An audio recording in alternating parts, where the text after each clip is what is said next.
Circle of Inevitability, capítulo 953. Estúdio de arte. A rua Sifang ficava perto de um famoso ponto turístico em Yangido, parte da área da Cidade Velha. A comunidade Jinxiu Dongfang também era bem antiga, sem prédios com mais de 6 andares ou com elevadores instalados. Lumian seguiu Anderson, virando-se em direção ao prédio mais próximo da entrada da comunidade. Enquanto subiam as escadas, ele não conseguiu evitar levantar a mão direita para tapar o nariz. Uma mistura de odores fortes impregnava o ar. Anderson virou-se de lado e riu. O prédio inteiro está sendo reformado. De alguma forma, ele já havia enfiado 2 maços de papel branco nas narinas. Por que tudo está sendo reformado? Lumian não escondeu sua confusão. Anderson olhou para ele e disse com um sorriso: este condomínio fechado é muito antigo. A maioria dos proprietários se mudou e escolheu alugar seus apartamentos vagos. Alguém alugou todos os cômodos deste prédio, planejando. Nesse ponto, Anderson fez uma pausa, seu sorriso se tornando mais pronunciado na escada escura enquanto sua voz se aprofundava, planejando abrir um albergue. Colorful, certo? E essa pessoa é você, certo? Lumian estava um pouco preparado mentalmente para isso e franziu a testa levemente enquanto dizia: ainda não tem um estúdio de arte neste prédio. Como você pode dizer que todos os quartos foram alugados? Anderson apertou os chumaços de papel branco em suas narinas. É possível que a pessoa que abriu o estúdio de arte seja a mesma que alugou as outras salas? O albergue que ele quer abrir fica próximo a pontos turísticos, escondido em um condomínio fechado, e tem como tema a pintura. Lumian, ainda apertando o nariz, fingiu ter percebido de repente e disse: entendo. Devido aos fortes cheiros de reforma que impregnavam a escada, os dois não diminuíram o passo enquanto conversavam, chegando rapidamente ao último andar, que era o 6º andar. As portas de ambas as unidades aqui estavam abertas, e na parede de frente para a escada havia um mural de cores brilhantes. No centro, havia 4 palavras. Estúdio de arte mudo. Esse nome é bem especial, Lumian comentou sinceramente. A essa altura, o cheiro da reforma já havia desaparecido. Anderson removeu os chumaços de papel branco de suas narinas e explicou seriamente. A pintura é feita com as mãos, não com a boca. Mudo representa as expectativas do estúdio para seus alunos: foco, silêncio e dedicação. Essa é uma ótima explicação, elogiou Lumian. Anderson não se ofendeu e disse com um sorriso: esta não é uma interpretação forçada minha, é o que o dono do estúdio disse. Minha irmã uma vez me ensinou dialética, acreditando que até as piores palavras podem ter um lado positivo. Você acha isso certo? Lumian perguntou com um sorriso. Anderson assentiu: se você acha que está certo, então está certo. Ele conduziu Lumian em direção à porta à esquerda. Lumian não entrou com pressa, ficando na porta para observar a sala de estar bastante espaçosa. Havia um pedaço de escuridão com apenas um toque de amanhecer, vermelho dourado à distância, uma tempestade, com ondas azuis profundas surgindo, peregrinos, com inúmeras figuras borradas caminhando por um deserto e um monstro grotesco emergindo do fundo do mar ao lado de piratas, tentando salvar seu navio. A pintura, Piratas, de repente lembrou Lumian do último volume de O Grande Aventureiro. Ele viu videiras crescendo das cabeças das figuras, carregando melancias, enquanto um líquido branco leitoso espirrava por todo o convés. Isso é para recriar a experiência de German Sparrow? Enquanto Lumian ponderava sobre isso, ele olhou por 2 segundos para o monstro marinho que parecia uma sanguessuga gigante com sua boca cheia de dentes afiados.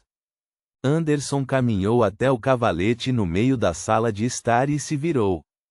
Lumian olhou em volta mais uma vez antes de segui-lo lentamente, perguntando, curiosamente, onde está o dono do estúdio? Anderson levantou a mão direita e apontou para si mesmo. Você é o dono do estúdio? Lumian confirmou, surpreendentemente. Anderson assentiu. Lumian sorriu de repente. Por que você não está falando? Sua garganta ficou rouca de repente? Você ficou mudo?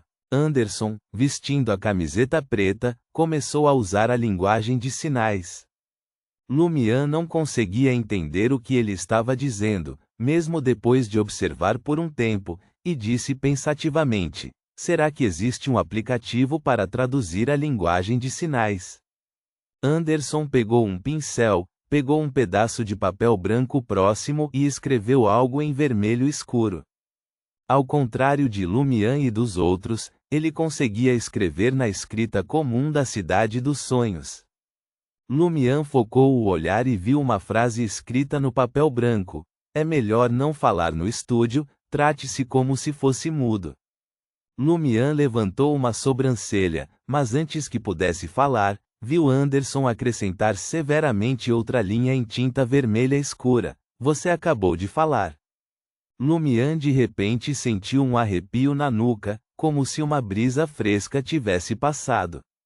Ele não se virou, aparentemente não sentindo nada. Anderson escreveu outra passagem, a tinta vermelha escura parecendo ficar muito mais brilhante. Você conhece essa pessoa? Depois de escrever, ele virou o cavalete para mostrar a pintura a Lumian. Representava uma mulher alta, com rosto esbelto, olhos azuis claros e claros, de uma beleza impressionante e com uma nitidez peculiar. Este era o próprio Lumian. Era sua forma feminina. O rosto de Lumian se abriu em um sorriso quando ele respondeu à pergunta de Anderson: eu não a conheço. Enquanto sua voz ecoava, algo frio e úmido de repente o pressionou por trás. Lumian rapidamente estendeu a mão para pegá-lo, e sua palma subitamente explodiu em chamas vermelhas. À medida que as chamas se comprimiam camada por camada, ele viu o que o havia atacado. Era a sanguessuga, gigante da pintura a óleo, monstro. Seu corpo rosado, quase transparente, havia se estendido da pintura, sua boca aberta em sua extensão máxima, grande o suficiente para morder a cabeça de um adulto. Olhando para os dentes densamente compactados e horrivelmente brancos com raízes cor de sangue, Lumian bateu diretamente nele com a bola de fogo em sua mão, que havia mudado de vermelho para quase branco. Bum! A bola de fogo explodiu instantaneamente, envolvendo o monstro marinho que havia emergido da pintura. A onda de choque que carregava chamas rapidamente se espalhou, ameaçando incendiar todas as pinturas, todos os cavaletes e todas as pessoas ali. Naquele momento, da pintura a óleo, tempestade, a água azul do mar irrompeu, inundando a sala com um estrondo, extinguindo todas as chamas. A figura de Lumian desapareceu de onde estava, reaparecendo atrás do mudo Anderson. Seus olhos ficaram completamente negros, refletindo um branco medonho.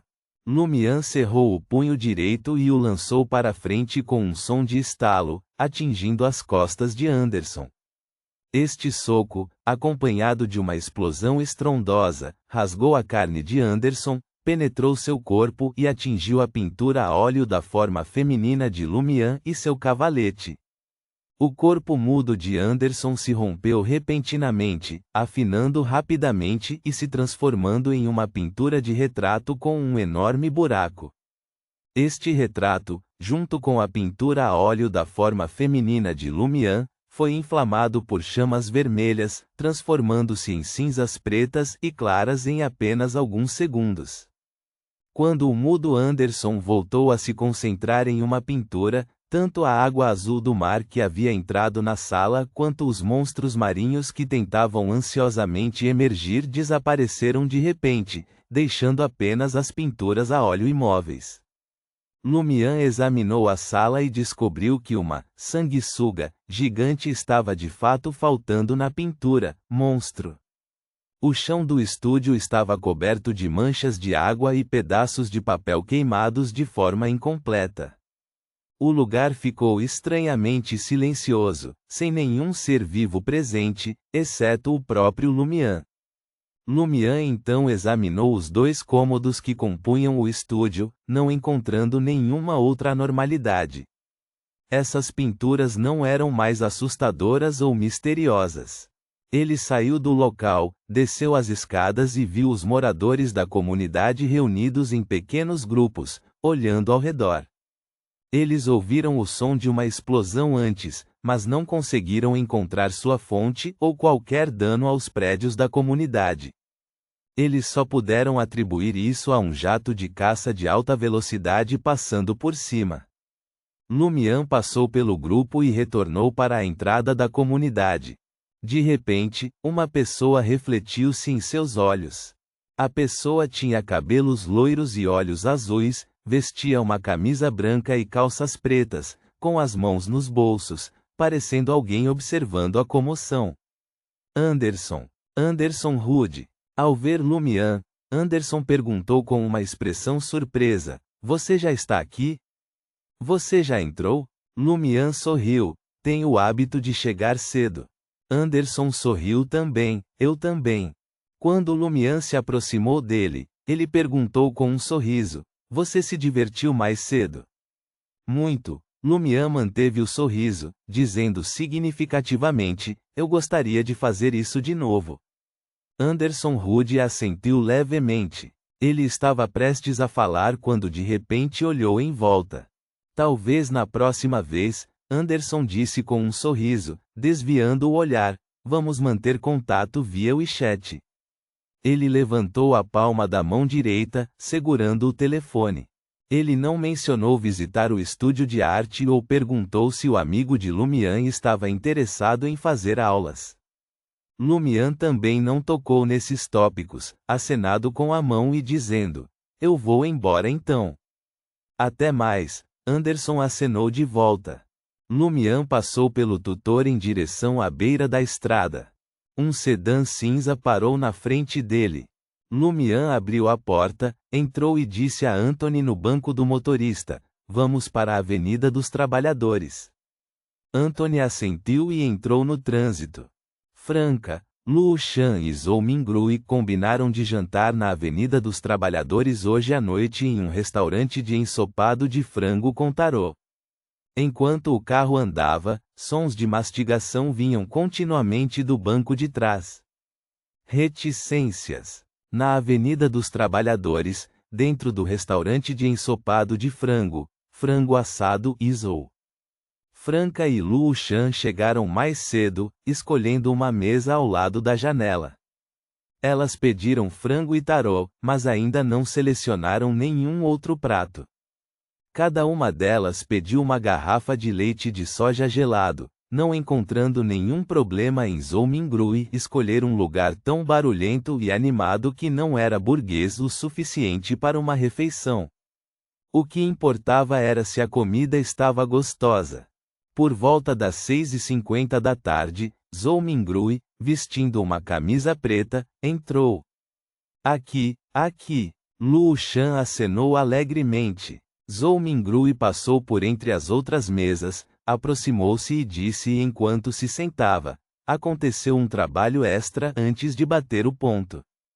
"Combinamos às 19 horas, disse Luo Shan, sem se importar nem um pouco. Ela apontou para Franca e disse: "Esta é minha vizinha e colega, Lu Fu." Zhou Mingrui olhou para Franca e disse com um sorriso: "Já nos conhecemos antes. Vamos pedir primeiro." Franca olhou para o céu escuro, sentindo-se um pouco inquieta.